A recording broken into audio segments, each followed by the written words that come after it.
Janaki versus state of Kerala സിനിമയുടെ പുതുക്കിയ പതിപ്പ് സെൻസർ ബോർഡിന് സമർപ്പിച്ചു. പുതുക്കിയ പതിപ്പിൽ 2.5 മിനിറ്റിനിടെ 8 ഭാഗത്താണ് മ്യൂട്ട് ചെയ്തിരിക്കുന്നത്. ജാനകി എന്ന പേര് മ്യൂട്ട് ചെയ്യുകയായിരുന്നു. ഇത് സിനിമയുടെ പൂർണ്ണതയെ ബാധിക്കുമെന്ന ആശങ്ക അണിയറ പ്രവർത്തകർ പങ്കുവയ്ക്കുന്നുണ്ട്. സബ് ടൈറ്റിലും മാറ്റം വരുത്തിയിട്ടുണ്ട്. ലേബി സൈന്ദ്രൻ വിവരങ്ങളുമായി. ലേബി, വളരെ വേഗത്തിൽ പരിഷ്കാരം നടത്തിക്കൊണ്ട് പതിപ്പ് സമർപ്പിച്ചിരിക്കുകയാണ്. എത്ര കട്ടുകൾ എത്രയെടുത്ത് മ്യൂട്ട് ചെയ്തിരിക്കുന്നു?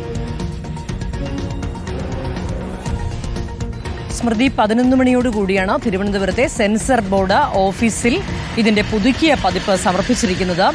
Janaki versus state of Kerala എന്നതിന്റെ സബ് ടൈറ്റിൽ മാറ്റി JSK Janaki V versus state of Kerala എന്നാക്കിയിട്ടുണ്ട്. അതൊരു ഭാഗത്ത് നടത്തിയിരിക്കുന്ന മാറ്റമാണ്. മറ്റൊന്ന് 6 ഭാഗത്ത് മ്യൂട്ട് വേണ്ടി വന്നു എന്നുള്ളതാണ്.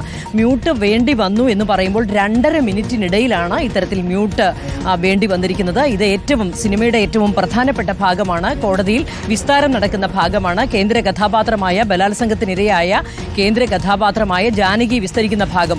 അവിടെ ഈ ചിത്രത്തിന്റെ നായക കഥാപാത്രമായ സുരേഷ് ഗോപി ചോദിക്കുന്ന ചോദ്യങ്ങൾ, ഈ ജാനകിയെ സംബോധന ചെയ്യുന്ന ഭാഗങ്ങളിലാണ് തുടർച്ചയായി മ്യൂട്ട് വേണ്ടി വന്നിരിക്കുന്നത്. ഇത് ചിത്രത്തിന്റെ ഫ്ലോയെ ബാധിക്കും എന്നുള്ള ആശങ്ക അണിയറ പ്രവർത്തകർ പങ്കുവയ്ക്കുന്നുണ്ട്. ഏതായാലും 11:30 ഇത് സമർപ്പിച്ചിട്ടുണ്ട്. ഇത് സെൻസർ ബോർഡ് കണ്ട് ബോധ്യപ്പെട്ടതിന് ശേഷം ഇന്ന് തന്നെ ഇതിന്റെ പ്രദർശനാനുമതി ലഭിക്കുമെന്നാണ് ഈ ഘട്ടത്തിൽ മനസ്സിലാകുന്നത്. അതുപോലെ മറ്റൊരു കാര്യവുമുണ്ട് സ്മൃതി.